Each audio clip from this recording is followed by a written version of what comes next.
The Mission Impossible franchise is one of the biggest franchises in the world today, amassing over $3.8 billion in the box office. Its new installment, Mission Impossible Tom Cruise Still Not Dead Reckoning, Part 1 was in theaters earlier this weekend and has collected over $100 million at the box office already. In this week's episode, we'll be taking a look at that movie, looking at the franchise as a whole, and talking about our favorite film in the entire franchise. I am Abin, that's Rohit. Let's start the show. This summer, I can understand you're very upset. You've never seen me very upset. Tom Cruise, Mission Impossible, rated PG-13. Okay. This is it. This is the Mission Impossible episode. Yes, we have spoken about it in previous, on a previous episode. I think we spoke about it on the hot and cold franchises. This is one of the franchises we consider to be hot. It has stayed successful for the longest time. The franchise debuted in 1996 off the back of a television show or television series in 1966. And no longer is the franchise associated with the TV show. It is very much the Tom Cruise vehicle, the action stunt vehicle that audiences have come to know and love, and are clearly flocking to the theaters given how the box office collection is looking. It's more an exhibition of what Tom Cruise's body can take, right? I agree with everything that you said. Started off as a TV show. I think 9 out of 10 people today would not even know that, right? It is the Tom Cruise franchise for all intents and purposes. And yes, I think in the second act of, I'm going to call it act, like our episode has 3 acts today. The first act is going to talk about Dead Reckoning itself. The second act is going to talk about the franchise as a whole, and the cliche about movie scripts that the second act is probably the weakest. So we're going to have a very varied second act because each of these movies, at least the first 3-4, are like super different from each other in tone because you kind of see how each director has their own vision for their iteration of a Mission Impossible movie. So we're going to talk a little bit about that. And like Evan said, we'll end up with, we'll round it off with discussing our favorite movie of the series, which happens to be the same, which I will not reveal for dramatic purposes. Yes. But yeah, let's start with Dead Reckoning, Abin. So let's talk about this movie's plot to begin with. Now, this is, the more I think about it, the more familiar this plot sounds like. So this is Tom Cruise, this time not up against an individual. Yes, there's an individual that represents the main villain, but he's up against a sentient AI that's gone rogue. The movie opens with this insane, like, Hunt for Red October like sequence, which I totally loved. And then you have the Ethan Hunt moment, and then you obviously have the cut credits. But the antagonist of this film is primarily this AI that's gone rogue and that's threatening to fuck around with government secrets and basically cause havoc, right? And the whole point is for them to have to get to the AI and shut it down before things go awry, or more so than it already has. And the more, as I was sitting in the film, and I remember I turned to Rohit and I said, "This is the plot to Westworld 3," but obviously it's dumbed down for the average audience. The more I thought about it, the more I was like, okay, this is the plot to Age of Ultron, because this is exactly. This is Age of Ultron. Yeah, this is very much Age of Ultron, and I was like, okay, fine, I'll go along with this Age of Ultron featuring Tom Cruise minus the rest of the Avengers, and which is an impressive feat because Tom Cruise managed to hold your attention longer than a cast of like 6 to 7 different characters with different personality traits. Now, the film, I have been very vocal about my feelings about this movie on social media. I did not like it. I don't think it's a bad movie. I think this movie is hamstrung by several factors, some of which is in their control and some of it which is out of their control. Now, I went and did my research, and they wrapped up principal photography on this film in February of 2021, which puts filming smack bang in the middle of the pandemic. The amount of editing cuts that happened between conversations between certain characters got really jarring. And I turned to Rohit and I turned to everyone who was sitting with us and said, they're not in the same room, because it became very obvious that none of the characters were in the same room, and naturally you have to like make do with what you have, but that didn't necessarily translate well. And more than anything else, because of the plot of the film is so, it's difficult to understand. It's not a concept that the average individual will jump onto quite easily. So Ving Rhames' character is tasked with doing a lot of exposition for the audience in the earlier part of the film, and it gets really tiresome. It gets really tiresome, gets really cumbersome, and you're just like, this is taking me out of the experience. And then when eventually the action set pieces do kick in, and they are phenomenal, I will talk about them in the latter half of the review. They're great to watch. They're wonderfully pulled off. It's just that the story part of it for me was a bit of a letdown, and I didn't really enjoy it as much as I would have ideally liked to. I actually have a different point of view on why I dislike the exposition in the movie. Right, like firstly, I agree with you. The entire movie is like exposition extreme. Everyone is like just talking concepts back and forth to each other. Right. It's like, hey, if we're all on the same mission, why the fuck are we explaining these things to? Don't we know all these things already?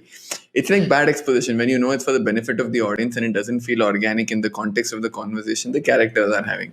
I would say a more egregious example of this is when that whole head of, different heads of agencies are having that meeting with Carrie Elves, and you have Mark Gatiss for a hot second for God knows what fucking reason. He's just in it, says two lines in a bad American accent and bounces. And everyone's just explaining things, right? Firstly, so where I have a different view from you is why the exposition irritated me was not because I felt it was to explain something that the audience could not get on board, but to explain something that the audience already knows. Because as a concept, omniscient AI, which can be malignant, is at least as old as 2015, if not much older. 2015 being Age of Ultron. Let's say people aren't into comic books, right? Like not everyone is, but mass audiences would at least be familiar with the concept because of the movie. And regardless of that, right, today's world, you have nowadays obviously his words have a lot less weightage, but Elon Musk has for a while been saying AI is dangerous. It can get weaponized, it can weaponize itself, it doesn't need to get weaponized, and things can go haywire. You've had fucking Terminator for the last 40 years. Terminator is essentially AI getting weaponized or weaponizing itself and deciding to take out humans. So the concept is not new, and people have had enough movies, enough content out there to be comfortable with that idea. In that scenario, why the fuck are you spending so much time with your characters explaining shit that we already understand? And you don't need to understand the nuances of how this AI is, and like that whole interagency scene. People are like, every security network across the world, this thing, that thing. I'm like, dude, you realize these superlative lines have been uttered by your own franchises, movies ad infinitum or ad nauseum before.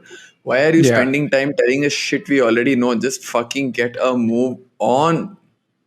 And I think that basically ties into the film's runtime. This movie did not need to be 3 hours.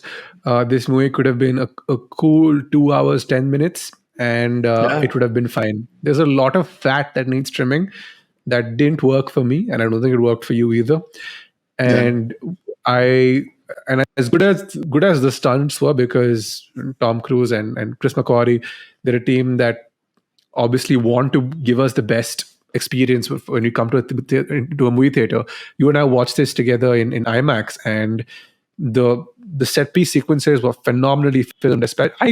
I would personally say the sequence that takes place in Venice was super enjoyable, and I think that is a bit of a throwback to an old Hitchcock film called The 39 Steps, where the two lead characters are handcuffed to each other.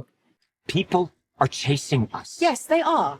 You're driving. This movie brings back some of the things that made the first installment of this franchise very popular. Now, if you go back and watch Mission Impossible 1, which I'll get to, it's a straight up like noir thriller, which uses Dutch angles, which is a shot that's shot below the character's neck. Eye level. And it's positioned eye level. It's positioned above them to heighten tension, create suspense, all that jazz, right?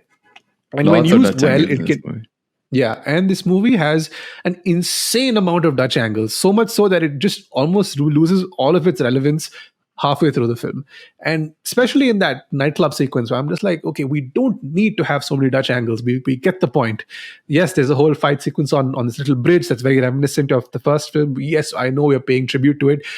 But this movie has transcended so much from its first installment, where it was this noir thriller, to now this full-on action set piece, that the two don't gel.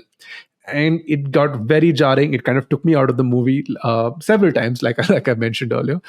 And I did not enjoy it. Even the final, the Tom Cruise jumping off the mountain, which had me holding my breath, and is, some would say is worth the price of the admission ticket alone, could not save the 3-hour slog fest that we had to sit through. Yeah, in fact, on the stunts bit or the technical aspects standalone, yes, I have to agree. That for me is table stakes when it comes to a Mission Impossible film.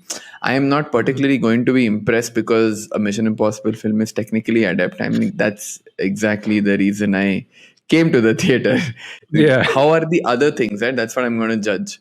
But even on the stunts front, again, this might be a controversial opinion, but I felt that Dead Reckoning sort of showed its hand in promotions itself.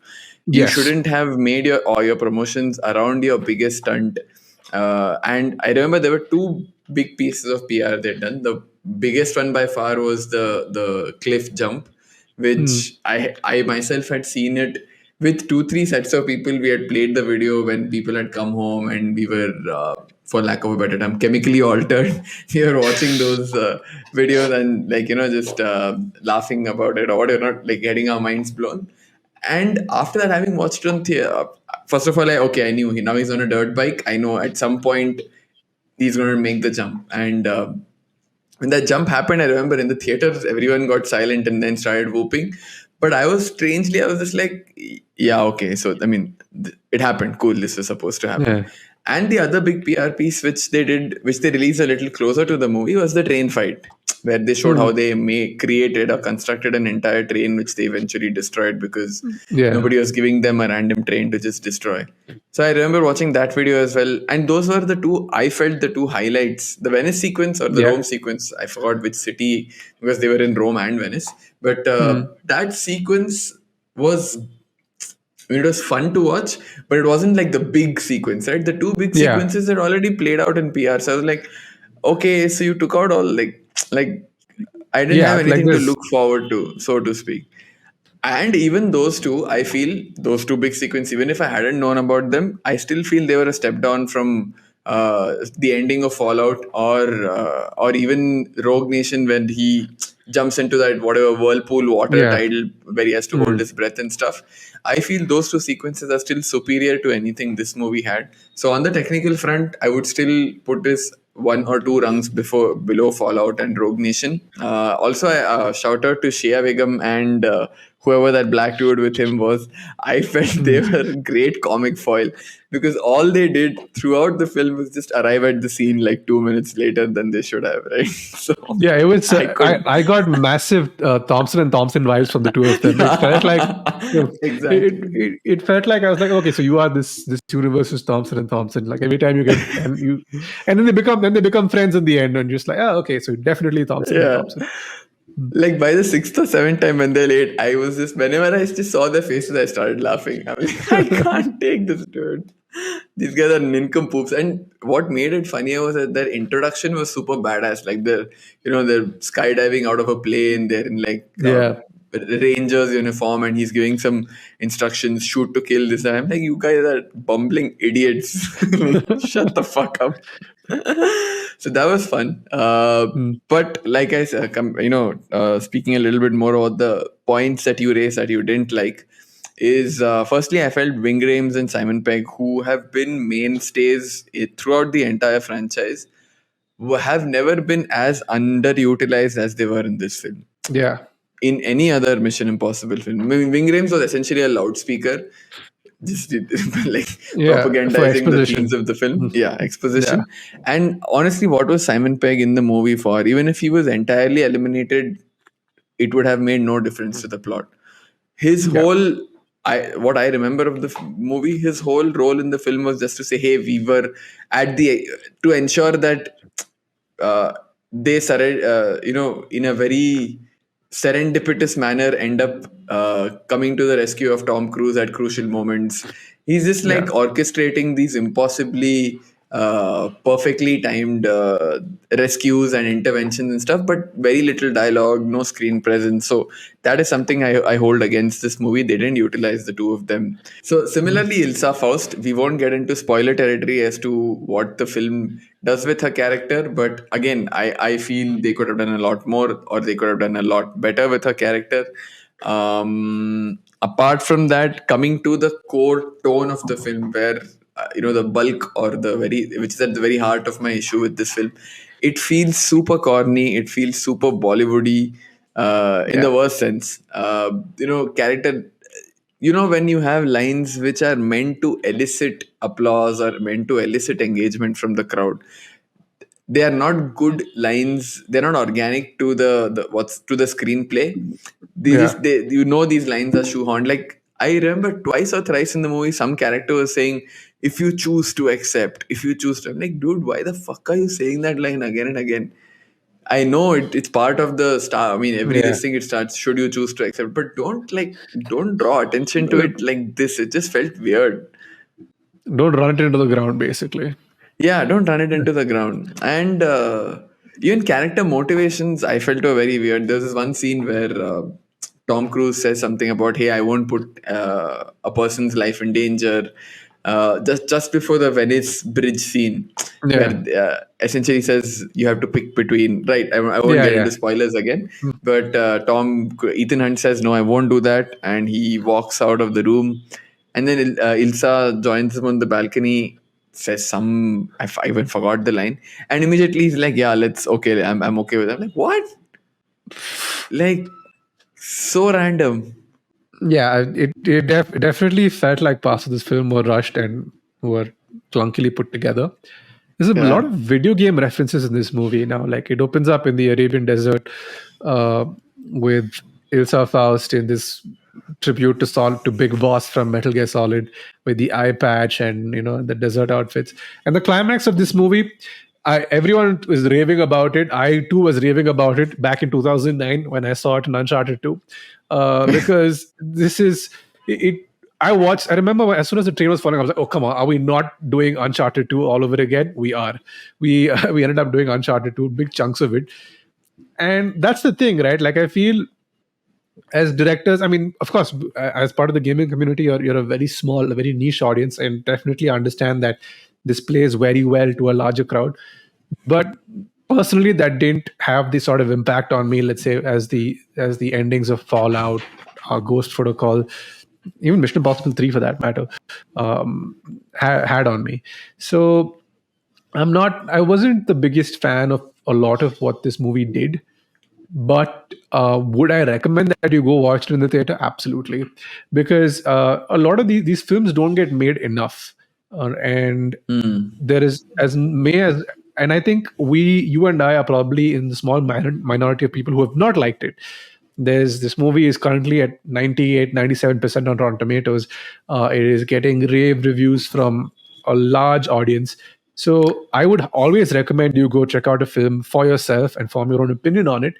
But for the both of us, surprisingly, we didn't like it as much as we thought we I would. think it was also because you and I went in expecting a Fallout, Yes, possibly, or a because Rogue Nation. you and I both saw the reviews and we saw everyone talking about this film. And I think leading up to it, there was only one person, and there was somebody who we knew personally who said they didn't like it at all. And that was the only time I was like, okay, probably he and I have disagreed on films in the past vociferously. So this could have been another one of the scenarios. But no, he was bang on the money. There are a lot of the issues that he had in the movie, but a lot of the issues that I had in the movie. And when we walked out, I was kind of disappointed that it had come to this. But it's still a good time. I would recommend you go check it out for yourselves. And like I said, form your own opinion on it. And that's all I have to Oh, say on the film. one more nice thing about the movie that we didn't shout out. Given that you were talking about it being a great theater experience, the background score is fucking a banger. Yeah, Like I don't know how you pronounce his name, Lorne Balfe. Lorne Balfe, right? Yeah, the E Yeah. is silent, right? E's are silent. Lorne Balfe has just killed it in this movie, and especially in an IMAX theater, it was just like bone shakingly loud in the nice way. I'm not saying it was Yeah, like exactly. jarring. Yeah. It was just like whoa. It was just like in the moment. It was damn good. Yeah. That was another high point of the film, Plus, must say. yeah. Now, where does this rank in the franchise for you? So let's do that. So what we'll do is let's rank the 7.1 films that have come out over the last 30 odd years, and where would you put this? Because let's forget that. Let's start with the film that you like the least in the franchise, and then work backwards. I would say Mission Impossible 3. Is your least favorite? Yeah. I Interesting. get what it's trying to do. It's a more personal, it's a more grounded, it's the most grounded of the grounded franchise of the series, I would say. And it's like Philip Seymour Hoffman's character has a very personal vendetta. So does Solomon Lane in a way, but it feels the least like a Mission Impossible film. I know MI2 exists, but I sort of have a soft corner for it because I like the fact that John Woo took risks with it. So, which is why MI2 is not my least favorite. I would say it's MI3. What's yours? I would, funnily, mine would be MI2. And let's do this. Let's classify these films as according to their stunts, right? Because that's what. Do you remember the plot to any of these? I had to rewatch Ghost Protocol and like Rogue Nation to remember what the plots of the film was. I usually classify the films based on their stunts. So Mission Impossible 1 is the hanging CIA sequence. Mission Impossible 2 Right. is the canyon hanging and the absurd Motorcycle knife fight. fights. Motorcycle fight and yeah, of course. The absurd knife stunt, which really did not need to be done, but we'll get to that. Number 3 is Tom Cruise cardio. I don't know what the stunt in that is. That's the thing, right? The most memorable stunt in 3 is the explosion, and Tom Cruise while running he gets pushed to the side of the car on the bridge. Yeah. If that's the most memorable stunt in an MI film, isn't that a problem? Oh, I think it's. I definitely. This was what 2006. So J.J. Abrams is coming off the back of Alias, and it feels very much like an Alias movie. So I don't have much of an issue with Mission Impossible 3. I think it's a serviceable film. I like Maggie Q's character. I like the whole opening with Kerry Russell being this agent that he has to pull out of an extraction zone. I really like Philip Seymour Hoffman in the film. The rabbit's foot is. I have no idea what he kills it in every film. Yeah. I had no idea what the MacGuffin in this film does. Is it another bioweapon? Yes, it's a lot more personal, but you could also make the argument that it's very by the numbers, right? So Mission Impossible 3 could possibly be the safest out of the 7 films. Which is exactly why it's the one I like the least. But you said MI2. Yeah, MI2 because it's a lot of things. The first half of this movie is this weird Bond ripoff. They tried to make it a Bond movie. Chase with Andy Newton and his car. This thing is literally out of a Bond film. Yeah, even in that party where he's like they're in the tub, and there's a whole thing going on, and it felt very weird. And I think Tom Cruise and the producers were restraining John Woo for the first half of the film. They're like, no, John, you cannot do this. We cannot put pigeons in so early into the film. And the second half of the movie, John Woo takes off, and there's like a Mission Impossible film that goes along with it. Which is why I fucking love. I almost see this is going to be my second least liked MI2. Mission Impossible film, but still I like it a lot more than 3 because the second half is just batshit insane, dude. And people are jousting with motorcycles where they brake and they're front and they're punching each other. I'm like, what are you doing, dude? John Woo really brought his action style into the franchise, and it went from like a cool 60 miles an hour. 60 miles an hour, a cool 60 kilometers an hour to a good 200 kilometers per hour in an hour in like record speed, right?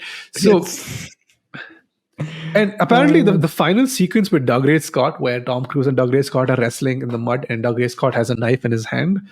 Dougray Scott, he brings the knife down on Tom Cruise's face, and it stops right before his eye. Yeah.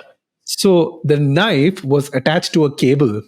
So that Tom Cruise's last minute suggestion. It was attached to this high tension cable that Dougray Scott was pulling, and as he brought it down, to Tom Cruise's eye, the knife would like go fully taut.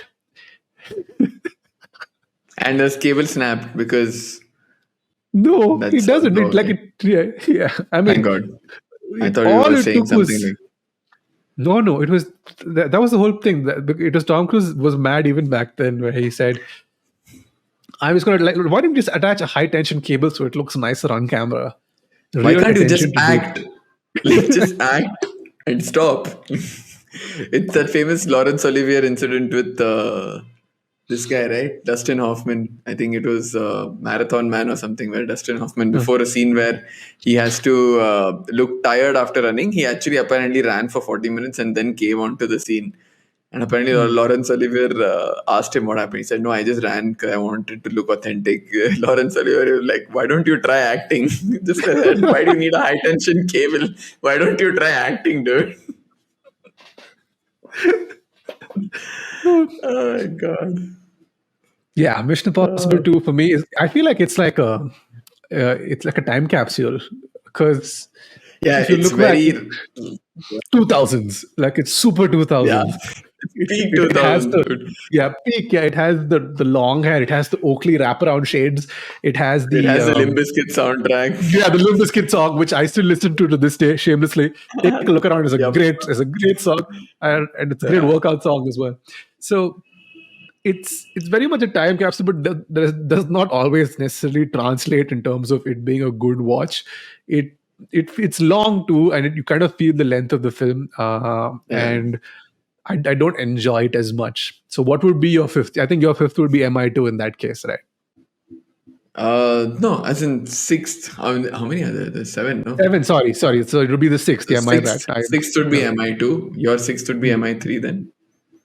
My sixth would be Dead Reckoning. I did not enjoy it as much as I thought I would. Dead Reckoning for me was quite a disappointment. It's only John Woo's sheer batshit craziness and Tom Cruise's 2000isms that are keeping it away from being the least favorite film in the franchise. Who knows? Maybe in like a couple of years I'll revise my list and be like, you know what? I like how stupidly MI2 has aged, because I have a very soft spot for it. And I might just shift it around, but as of now, it's seven. It's nice to acknowledge that somebody is different, right? Like John listen, don't, like you know me, you know how I love my films. I love them batshit crazy, absurd. It just doesn't work in this. Like if it was a full-fledged John Woo film, I would have been like, yeah, of course. This is a great John Woo movie. It doesn't fit in the mold of MI for sure. It is the most outlandish MI film by miles. Like not exactly, even close. Yeah. I agree. So number 6 is Dead Reckoning for you. My number 5 would be I would say it's a tie between Dead Reckoning and Ghost Protocol for me. Ghost Protocol actually no, I would say Dead Reckoning. I would say because Ghost Protocol still has the Burj Khalifa sequence. It is fucking bonkers. For 2011. I mean, come on, insane. So I would say Dead Reckoning for sure is my fifth movie. What about you? My number 5 would be Mission Impossible 3. I think I feel like it's the safe spot to be in, where it's not, what do you call it, too, like it's a good action entertainer. I can sit down, I can watch it, and I can just move on with my life. It's one of it's a run-of-the-mill action film, and I think it being smack bang in the middle kind of works. Actually, it's very J.J. Abrams if you think about it, right? Because I was just thinking movies that lens flare is one. I think Lost apart, J.J. Abrams, I don't think takes big narrative risks. He likes to stick to the formula. Look at Force Awakens. Even if you look at what was that found footage movie with the aliens? No, Cloverfield. Fuck, I'm forgetting. Cloverfield. Like for all the hype it had, it was such a by the numbers movie. I was so bored. I was like, what the fuck? Like you You hype this didn't like shit up. Cloverfield? Oh, we're gonna fight. I love Cloverfield. It's such a fun No, movie. Like it's so bizarre. it could have been. It could have been so much more. Is all I'm saying. Yeah. Like look at 10 Cloverfield Lane.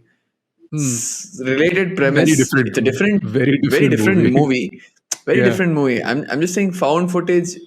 You can do so much with found footage. Now even look at the searching and missing sort of films, which are again constrained Yeah. cinema, right? Where it's screens.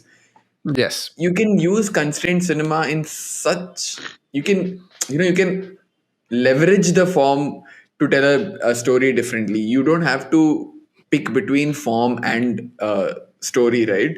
I just feel if JJ Abrams is like, hey, I'm taking one risk, I will take at best one risk. With Star Wars, the risk was, hey, I'm taking on a big franchise, so I'll play it safe. With Cloverfield, it was like, hey, I'm doing found footage, so the alien story is going to be super run by numbers. With Mission Impossible, again, hey, I am following in the batshit crazy steps of John Woo, so nobody knows what this is going to be, so I'm going to play like it. I don't know. He's almost sort like of a franchise resetter, right? JJ Abrams, because he comes in, he's yeah. like, okay, what made the previous franchise good? Let's stick to that. Let's sprinkle my bit in, because even Star Trek 2009 is it's a fun movie. Would you call it a great movie? No. When it came to, did he do the sequel? The sequel was terrible. I did not enjoy it at all. So the Wrath of Khan Redux. Anyway, JJ has coming back. Yeah, coming back. We'll get to JJ in JJ's episode. But So that was moving your on number to 5. Yeah, what's your Number 4 for me would be Ghost Protocol, because I don't find the antagonist in Michael Nyquist. I don't know, Nyquist. Yeah. Michael Nyquist's antagonist doesn't really excite me. I don't find his motives to be super compelling. He's just a professor who is like, hey, let's fuck the world. I'm like, go teach a class, but why the fuck are you like ending the world? And the whole Anil Kapoor sequence, like, it just makes me ashamed to be an Indian dude. Like, that's all I can say. I would disagree with you on like this that, one. Sunny Deol, remember that Sunny Deol movie? I proud to be an Indian. Like after watching the Anil Kapoor, I ashamed to be an Indian. Oh, dude. I will hold off on that thought, because my number 4 is this is controversial. My number 4 is Rogue Nation, which is I feel is that is a hot take, very hot. It's a hot take. Up until recently, Rogue Nation was like my number 3, but now I've shifted to number 4, and I'll tell you why. So Rogue Nation, I think, is a amazing film, right? It's got that opening, that Tom Cruise hanging off the plane sequence is stupid. You know, not once have we referred to the character of this film. We keep calling Ethan Hunt Tom Cruise. I mean, because Tom Cruise. Ethan Hunt is a proxy for Tom Cruise at this point. Yeah, but Ethan Hunt hanging off the side of an airplane, and I didn't know what that would look like in a movie theater. I'd seen it. It's shown as rushes in like the trailer, right? Yeah. I was like gobsmacked. I was sitting in the theater. I'm just like, are you absolutely crazy? You batshit 55-year-old man. What are you doing? But for our entertainment, this was a time I realized that Tom Cruise had some sort of a death wish, and he was doing his best to like off himself on camera for our entertainment. So it has a very serviceable plot, much like most of the MI films. You don't really go for the plot; you just go to be entertained and taken along for this ride. It has one of my characters in the MI franchise, in Ilsa Faust, Rebecca Ferguson's Ilsa Faust. I quite enjoy this MI6 agent gone undercover. And I like Solomon Lane. I don't think is it Sean Harris, right? Sean Harris is Sean Harris. good. I love Solomon Lane. I love Solomon Lane character because I feel Sean Harris brings this sort of nihilistic energy to the character. It's like, yeah, I'm an anarchist because fuck everything. Like just end everything. We'll hit the reset button. Which he tries to do over 2 movies, right? It spills over into Fallout as well. But as a matter of fact, I think because he's such a engaging antagonist, they split his part across 2 films, and I really wish they brought him back for this, because it would have made that whole Ethan Hunt arc I guess more memorable. Yeah, my number 4 is Rogue Nation. It has a really fun bike chase sequence. It has a really fun the underwater search, trying to retrieve the files Dude, that is is pure high insane. tension. Yeah. But I feel like it narrowly misses out on the number 3 spot, which I will save for my next film. So my number 3 would be the first film. Again, it's purely because I have to reserve the top 2 spots for the other 2 remaining films. But I really like the first movie. While we did say that at least the first 4 movies were very different from each other in tone, the first film still lays down the ground rules that the franchise at large follows to this day, which is you need a big world-spanning plot, you need outrageous stunts. Again, it obviously it borrows a lot of this from the Bond films, which is another point I want to touch upon once we discuss the franchise at large. But it lays that groundwork down. Brian De Palma does a great job of starting the franchise off brilliantly. Again, it has very tense stunts. The whole hanging down onto the floor is brilliant, right? It's iconic. That is, I mean, it's outstanding. It has the train fight sequence as well, which again this film paid homage to. So yeah, a lot to like about it. And I feel in terms of correct me if I'm wrong, my memory might be failing me, but the whole idea is to get this list of agents, right, which might fall into enemy hands. It's a lot more grounded in plot. It's not like some vague world destroying this thing or whatever. Like having a list of agents makes sense. It's still grounded. It's probably the most grounded of the Mission Impossible films in that sense. So I like it for a lot of these reasons. I will save my thoughts on it because number 3 coming up after a recent rewatch is Mission Impossible Ghost Protocol. Now, we can bookend this film. Like you began, I think you mentioned, I think it was your number 4, I think, or number 5. 5, yeah. So Mission Impossible Ghost Protocol is fun. Like it's straight up fun. This movie is not pretending to be anything else. I don't think any of this franchise generally pretends to be anything else. But it's possibly the goofiest entry in the last 4 films because it opens in this Russian prison, which has I think this is a Brad Bird directed film, right? And I quite like Brad Bird. He's directed 2 of my favorite movies of all time.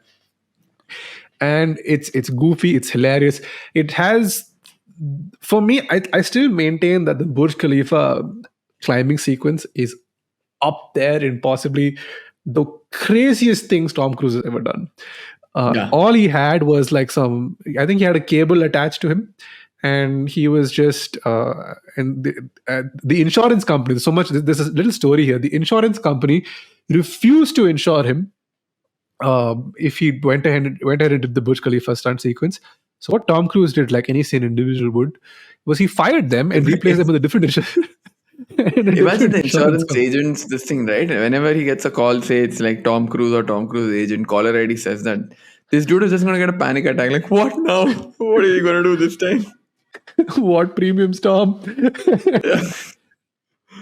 So the Burj Khalifa climbing sequence is just, it's crazy. I have this small television in my room where I sit and watch films.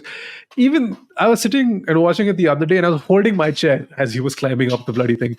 It's terrifying. And the one fear I have is heights. Like probably the thing I fear the most is heights. So I remember when I grew up in Dubai, there's those Emirates Stars hotel, the pointy ones. The ones that point like this or whatever. So those had, if I remember, 48 floors or something, and it had a glass lift with a like a transparent bottom, which took you to the 40th floor. So I remember going in the lift, and somewhere around floor number 20 or something, I held the side of the lift, and then around that time I held my mom's, I was 10, 11 at that time, I held my mom's hand, or I held her leg. I was like, dude, no, like fuck this, I can't do this. I'm going to close my eyes. And this was 48. This guy's fucking doing this at like floor 120 or something. I'm like, I can't. My balls had shriveled into my body, right? Out of fear. I'm like, I can't do it, please. It's still not the most bizarre thing he did. No, I assume you've seen the photo of him sitting atop the Burj. Which we featured on the last episode. So if you want to hear Rohit react to that photo in real time, it's on that last episode in the Hot and Cold franchises. You should definitely check it out. So there are two people who've done it. There's him and there's Will Smith. And there's Will Smith, who's absolutely harnessed to the gills, who stood there taking a picture. And there's Tom Cruise barefoot sitting on what would assume is some sort of a junction box and just like happily smiling. And they asked him on Graham Norton saying, what were you thinking? He's like, that day I wasn't afraid of falling. So the man has clearly ascended to a different plane of thinking. What it comes down to, I do not want to get into because it's a very different topic. But he clearly has a mindset where he's just not afraid anymore. He's like, okay, if it has to happen, it'll happen. But coming back to the film, again, nuclear war codes, madman, and now my most favorite part of the film is Bridge North, which is hot. Indian men are hot. Anil Kapoor's Bridge North, because you give Anil Kapoor a lot of shit for whatever. But when you tell him to play goofy, he picks up a bat and he swings for the fucking fences, and because it's exactly what he's doing in this movie. He has some of the most insane lines ever put to film that I'm sure other actors would have read and walked off the set. But Anil Kapoor says, "No, I've got this. I'll make it work." And make it work. Anil Kapoor says, "Jackass." Yeah, like what is Indian men are hot in comparison to Jackass. He has like a 5 to 10 minute role in the film, and at least it's thankfully brief. Yeah, it's brief. It's like the Rewatchables has this section in their podcast. It's called the Dion Waiters Award, and Dion Waiters is this NBA player who had the maximum impact in the shortest period of time. So if there was ever a Dion Waiters Award on this podcast for best performance in this film, it's Anil Kapoor. He is so memorable that even people who didn't grow up with him will come to you and be like, "Oh, who's that dude? That guy was hilarious." But yeah, it's like in terms of barring the Burj Khalifa sequence, it's not the most set piecey films. I think it walked so the other films could run. It's good fun. I think this is a film I will rewatch again because it's funny, it's lighthearted. I like Jeremy Renner's William Brandt also in the film. It's a great addition. This is the first time he makes an appearance. So I definitely my number 3. My number 2 is Rogue Nation because, again, I love Solomon Lane as an antagonist. I love Sean Harris's portrayal of him. I love the stunts in the film. It's not a Burj Khalifa or it's not the Fallout end sequence, but the underwater sequence is amazing. Ilsa Faust is a great character to be added to the franchise. Also, again, like you said, I don't remember much of what Solomon Lane's motivation is. I just know it is like end of world or like world domination shit as usual. But it's just a very tight movie. And if I recall, Rogue Nation doesn't have a very long runtime. Like they weren't fucking around in that movie.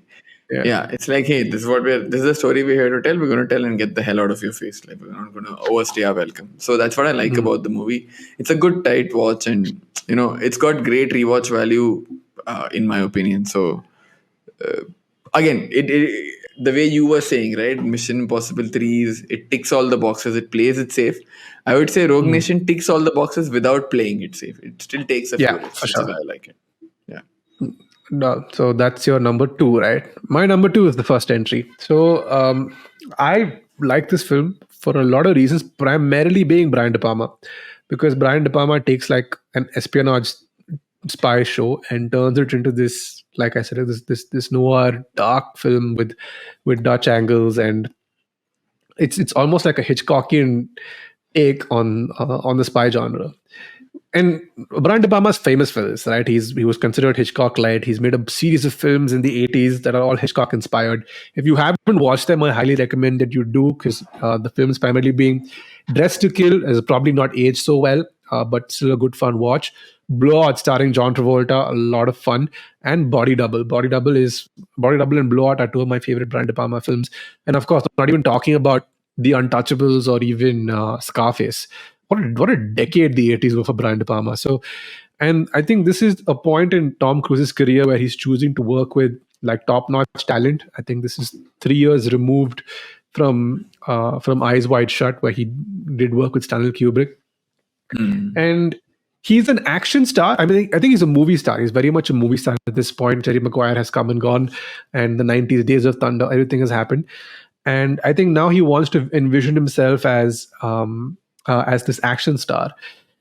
And I think the seeds of it were planted in Mission Impossible. It has some of, like we spoke about earlier, some of the most tense sequences in the film, especially the first half of the film where the entire IMF, barring Ethan Hunt, gets wiped out. Like Emilio Estevez's death by elevator grid is still up there as one of the weirdest death sequences ever. And it has Vanessa Redgrave as this mob boss.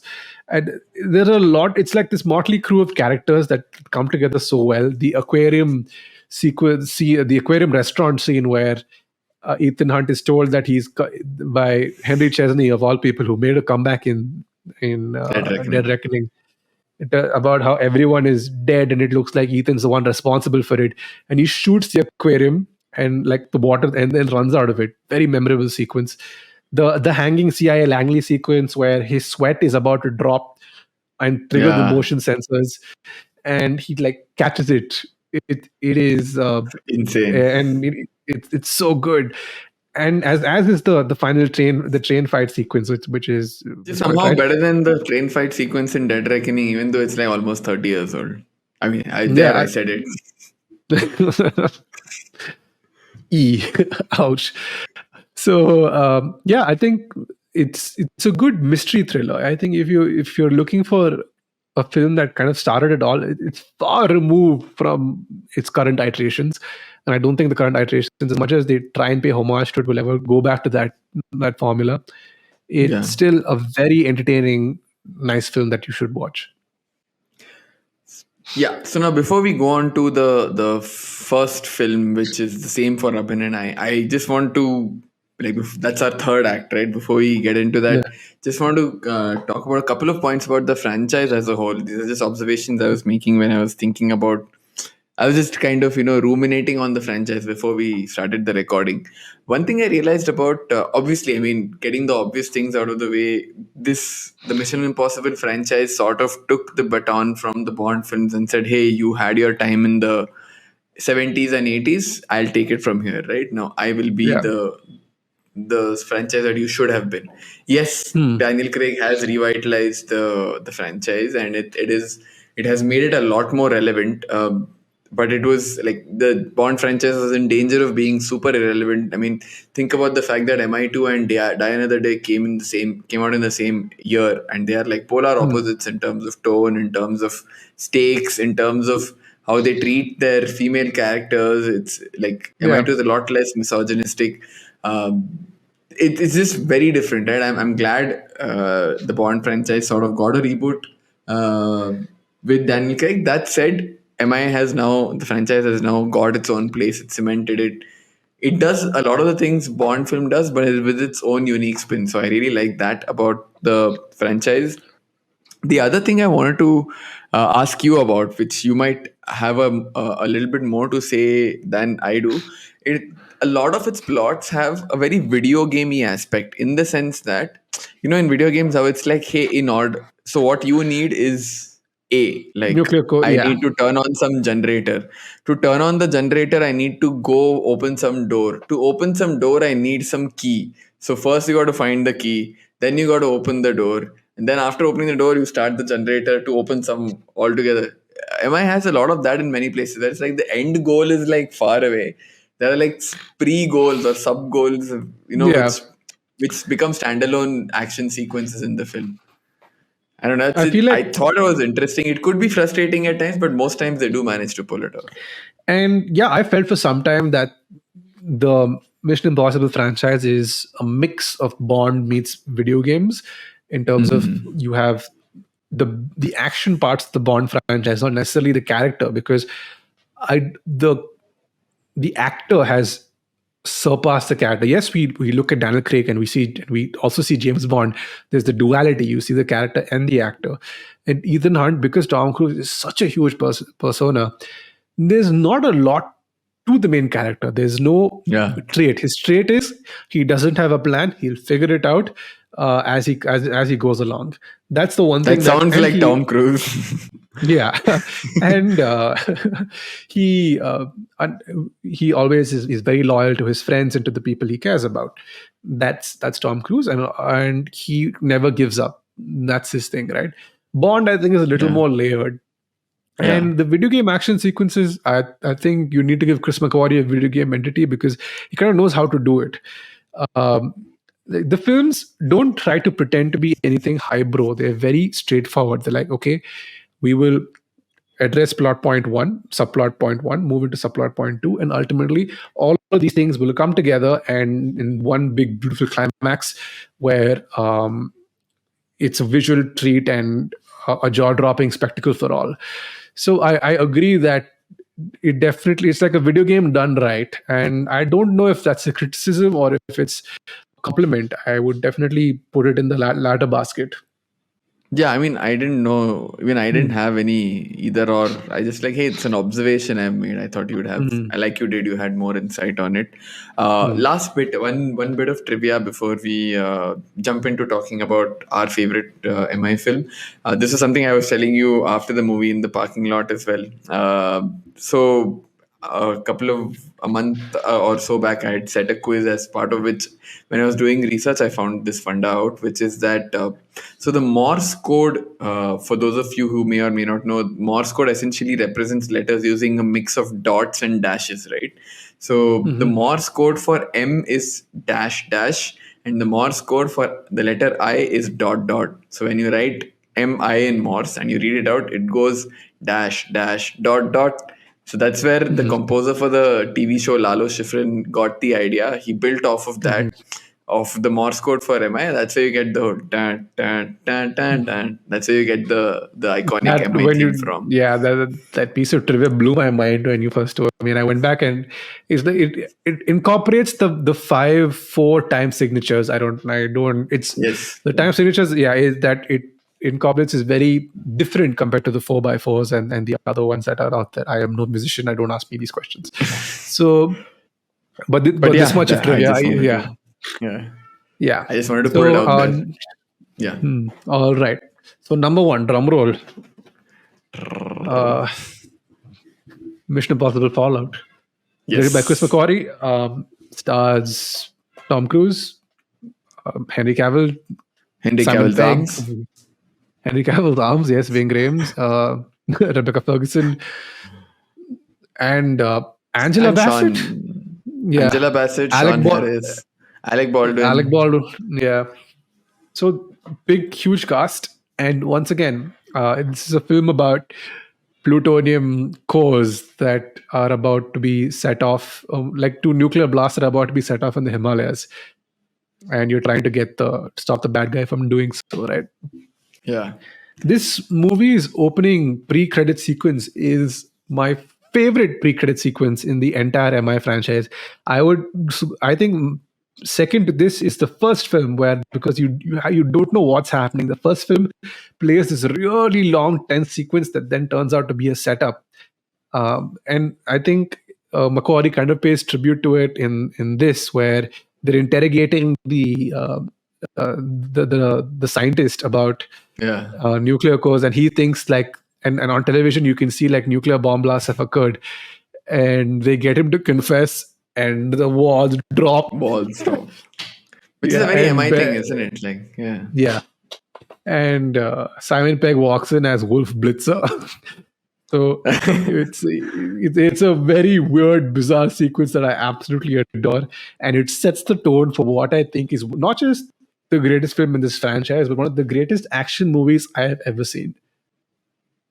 Agree. Again, Fallout does have a fairly long runtime. It is like 2 hours 45 odd minutes, I think. But in this case, you don't feel it at all, right? Start to finish, the movie is taut. Everything that is in the movie needs to be there. Nothing feels forced. Nothing feels And you know, even things that might seem off-putting at first, because I remember when I was watching the movie for the first time, I was like, yeah, this August Walker character, like the guy that Henry Cavill plays, August Walker character seems a little dumb and incompetent. Like, how is he like a CIA top dog? Why is he like keeping an eye on Ethan Hunt? Like, he seems like a bumbling idiot, especially that skydiving sequence where essentially Tom Yeah. Cruise saves his life. I'm like, this guy is a bit of a dumbass. And then, spoiler alert, when it turns out Henry Cavill is the bad guy, like, oh, he was playing it all along. I was like, fuck, nice. I mean, in I hindsight, kind of clocked it yeah, a because in little, a hindsight, you're little like, earlier. why is he there, right? He must be the bad guy. Why is Henry Cavill taken up a dumbass's role? Exactly. So So, as I was watching the movie, I'm like, who is this John Law character? And then as the film kept going, I was like, okay, so Henry Cavill didn't come here to play second fiddle to Tom Cruise. Even though he is Tom Cruise, Henry Cavill is fucking Superman at that point. So yeah. he is not going to play second fiddle. And as the John Law character grew as, and there are hints right in the film, the motorbike sabotage, the halo jump sabotage. There are little Yeah. things where he tries to just keep Ethan Hunt behind in order to get some sort of edge on him. It became very clear that okay, he's the second or the unrevealed antagonist in the film that eventually does get revealed. And That's Cavill, it. I The reveal think, scene is great. yeah, the reveal scene is great with Sean Harris and Simon Pegg. Simon Pegg, right? They're having like a switch role, a double switch. Now, this movie doesn't stop. It holds your hand at the start and just pulls you along for this ride. Yeah. It begins with no one really talks about how impressive that halo jump sequence is. Not just because Tom Cruise is jumping off a plane and on camera, he's jumping off with a guy who has a camera attached to his head and has to keep him in focus. It is a technical marvel that shouldn't have been done the way it does, and it looks so damn good. Apparently, they shot this in Abu Dhabi and then switched it over to Paris in post. The clouds thing is like it's digitally added, but when they did the whole jump sequence, it is a, like I mentioned, a technical marvel. It's so damn good and instantly sets off a tone for where you're going with this movie. Yeah, I agree. And even the bike chase sequence in Paris, like generally I get bored with bike chase sequences. I have very short attention span with, I don't know, because bikes are like cheat codes, right? You can avoid most obstacles, you can cut through small spaces. So they tend to lose excitement because these things can go anywhere. I'm like, yeah, okay, cool, nothing is off the table. They somehow still make the bike chase sequence in this film very exciting. When he gets hit by that car and he just falls off, and like so much shit happens in that Paris bike sequence. It's very entertaining. That, and The then whole when he's chasing John Lark on foot, which is the Foot, you yeah. know the Tom Cruise cardio sequence that's there in every movie of his. This is the one in Fallout. Again, very long, drawn out, suspenseful sequence where a lot of things keep happening. It's, like you have these one takes where you're like, wow, how are they still doing this? The scene is like, how is he still running? How is he still at it? It's insane. I mean, and to say nothing of the climax sequence, which we'll get to. Yeah, but it's the I call the running sequence the ankle breaker sequence, right? Because he makes the jump and he breaks his ankle, and they keep the shot in the film. They kept the shot with. I was like, why did they pick that shot where he actually broke his ankle? And he got up and he kept like hobbling. I'm like, he what a kept going. He professional. wobbled his way through and then fell. And then see, production my shut ankle down for breaks- 4 months. Yeah, fair enough. I mean, Yeah, fair dude, enough. yeah, ankle breaks are painful, and no one understands how bad it is, especially if you're at that age where it takes time for you to heal. Man. It's this commitment to the craft, right? But let's pull back a bit, and as they halo jump into Paris and into this nightclub where they have to like track the White Widow who's meeting John Lark, they run into the bathroom, and this is like, I mean, we've spoken about this in the previous episode about how it's like a nod or a ripoff to Redemption, but it's so damn good. And I think this scene doesn't work without Henry Cavill. Yes, it works, it's great, But Henry Cavill is why you remember the scene the most. One, because he loads his arms, and he was. I think about that single-handedly- sequence, I think once every week at least. It's the single reason why most of us went to the gym and started lifting weights, because they're like, okay, what the How do I do fuck? that? I mean, how do I get my arms to be that big and grow a pocket at the same time? So it's just like, I'm very curious. And then when he catches him and he flings him from like birth to birth, like he across the basins, I was like, what the hell? This is if there's a scene where Cavill's walking in a suit, and he's got the wide shoulders and the tapered cut and everything. I'm just like, dude, how are you not Bond yet? And I'm sure he's not going to be Bond because he's too big to be Bond, and Bond usually He's too takes big to be Bond. a slightly lesser known actor and then makes them the superstar that Oh, they you eventually meant big become. like that. I meant even physically he's too big to be Bond. Oh, I would love to see a Cavill Bond. Like, he'll just start putting people through walls. No, that he'll literally be like a brute force Bond. Like, Yeah, no exactly, gadgets and all. Like, gadgets are my fingers and my hands. That's all the gadgetry I need. Like, he was, and it'll be nice for him because he's lost two franchises over that's true. stupid people. That's true. And it would be nice for him to get back to the franchise he lost first.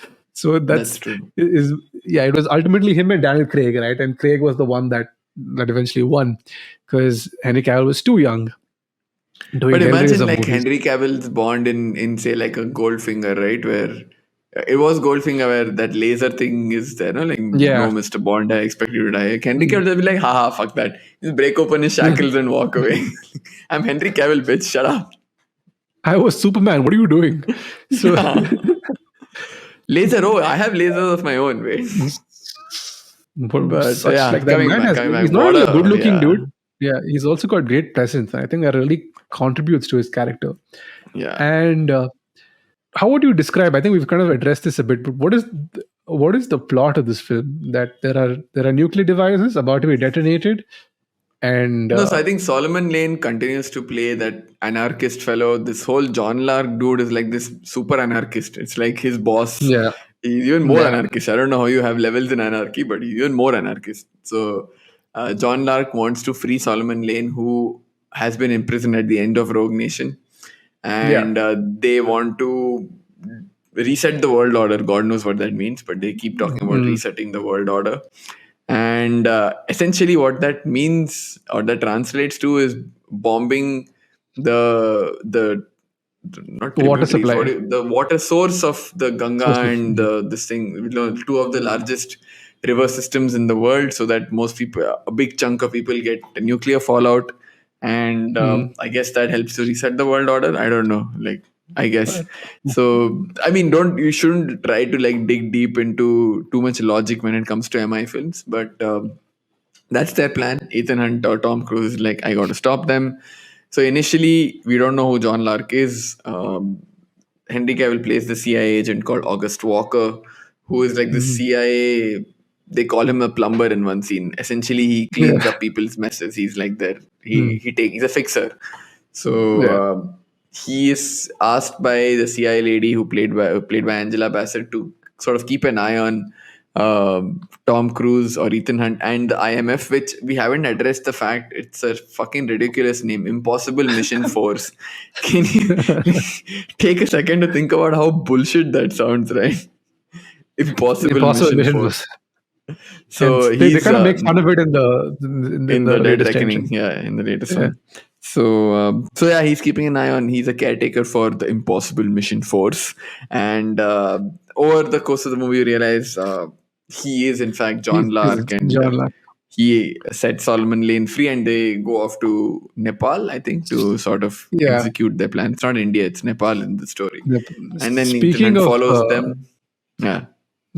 Speaking of Solomon Lane's breakout, the single, in a film with like great shots, one of the single great shots in this film is when they knock the police transport vehicle into the Seine. Oh, yeah. Are they in Paris? They're in Paris, right? They knock into the Seine. Yeah, and as the water enters Solomon Lane's, um, and and as you see the shot of it entering at an angle, and Yeah. watching Sean Harris like say like Take it. Yeah, gulp take a deep breath. oxygen to Yeah. to stay alive is so good. I was wondering how they did it, how they got the angle, how they managed to slow it down. It's super There are impressive. so many good action sequences in this film. It's I guess I completely forgot about this one until you mentioned it. And when you did, I was like, oh yeah, this was also kick-ass. There are so Yeah. many good action sequences. It's jam-packed. It's like I said, there's no wasted time in this movie at all. So yeah, like I was saying, I they don't, go to Nepal where Ethan Hunt follows them, and then we have the insane climax of the movie, right? Which is like we've said batshit insane. I don't know if there's a level above batshit insane because that's where Fallout resides. The climax of Fallout resides. Henry Cavill talks about how they would be filming sequences and they turn around and he's like, oh, that's just Tom Cruise flying in a helicopter over the Himalayas. And with no stuntman, and they would just be sitting there and observing this crazy man doing crazy things and just staring in disbelief. And Actually, he's now that you climbing, think about it, like MI2 has two motorcycles jousting. Fucking Fallout yeah, essentially has there's two two helicopters jousting. It's not flying at each other, but it's like playing bumping cars with helicopter. I'm like, what are you doing? and you know the one where he's hanging onto the rope and like with the package that's attached to it on the Yeah. helicopter. I thought it was CGI for the longest time until they released photos, and to which I said, "You've got to be shitting me! Like this man is just nuts." The commitment to the craft, like I've mentioned several times in this episode, is borderline psychopathic. It's What borderline, it's dude? so- It's not healthy. it's for our entertainment, and I think it made a great action film. And have been this champion for practical effects, which really should be this big eye opener for Hollywood, being like, okay, yes, sprinkle in a bit of CG, but look what you can do practically, and how you can maintain the But you tension need a so well. willing participant for it, right? I'm sure there are a lot of stunt doubles also who would balk at the stuff Tom Cruise does. In stunt double, be like, is this guy insane? Have you seen the behind the scenes of the Dead Reckoning stunt where Chris McQuarrie? It's the first thing they ever shot, right? And as The he goes jump, off yeah. the jump, and as he's dropping, and there's deathly silence behind the director's Yeah. screen. And then someone said, we saw a canopy. And Chris McQuarrie just like holds his head and falls back. And the AD comes and holds on to him. And he's like, it's okay, we got it. And then Tom Cruise goes. Until then, McQuarrie didn't know if he just killed Tom Cruise, right? So. Yeah. that happens with every movie. He's like, I don't know if this is going to be the one that does it. McHugh. No, I have a question though. Like the bikes that were ridden off the ramp, did they jump those bikes? So you have bike debris in a forest. You just polluted that forest. That's pretty fucked up. No, they pull the bikes out of there. They're responsible, because if they do that, the government is going to come down on their ass. Yeah, Norwegian government will kill them, dude. So I hope they did. They crashed a train, dude. What's a bike? Yeah, fair enough. Fair enough. But yeah, I mean, like we were mentioning, there's these jousting helicopters in the end of Fallout, and the climactic climax is this fight scene that takes place at the edge of a cliff. I think this movie was shot in either New Zealand or Norway. It's said to be set in the Himalayas, but it wasn't. Yeah, Norway, because that cliff is very like fjordy kind of look it has. So where again these two go, there's this typical MI race against time, ticking clock situation, and he needs to find some trigger, and he's fighting Henry Cavill's character for that. And again, it's so fucking insane. Finally, down to 2 seconds, they show, okay, the bombs have stopped. It cuts to Tom Cruise. Dude is like hanging one hand. He's got detonator in the other hand. It's like sheer cliff under him. And I cannot be 100% sure whether that was CGI or not. It could very well be literally Tom Cruise. No, that's actually the cliff face. So that cliff is a popular tourist spot in Norway. And No, that's he was not like, Trolltunga. The one you're talking about is Trolltunga. I've been to Trolltunga. This is not Trolltunga because that juts out a lot more. This was a straight, Okay. this one. But I mean, whatever, right? What the fuck was he doing? Like, dude, green screen at least sometime, dude. You don't have to always do it real life. I think like the pandemic forced him to adopt to a green screen. I The way he would have guess. figured it out in the he'd have actually figured something out for the train sequence in Dead Reckoning as well. Yeah. But dude, Fallout I think still remains one of the most rewatchable Mission Impossible films. It's actually Absolutely. such a fun movie to sit down and watch. There's a story about how my roommate and my friend who despises big set piece action films. He walked in on me and another friend watching this movie, and he said, "What, dude? You're watching one more of these action movies?" I was like, "Yeah, it is what it is. Like, it's a really good one though." And he's like, "Yeah, whatever." He was supposed to go out. He stood in that spot for 45 minutes watching the film, and he's like, "No, aren't you supposed to go?" He's, "No, I'll go."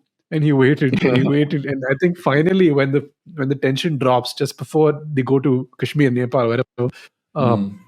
He's like, "Okay, now I really got to go, but you come back and finish this." So that's the kind of impact this movie has. It's my dad walked out of it and said, "Damn." I was like, "Pa, why did you do all these things? Huh? Like, he's your age only." And he's like, "Of course. Why are you doing it?" I keep joking that with my dad as well. Like Tom Cruise, I think 2 years older than my dad. I'm like, Papa, he's older than you. What are you doing? Yeah. Also, like we're shifting houses in a couple of weeks. Where in the new house we're planning to get like a projector instead of a TV. And I have like 3 films in mind which I want to play on the projector once we've set it up and all. One is Mad Max Fury Road. One is 1917, and the third is Fallout. I just want to watch it in like 150-inch screen at home with the sound bar. Just get that pseudo theater experience. Yeah, I think that it warrants it. It deserves to be watched in as big as the screen as you possibly could. Yeah.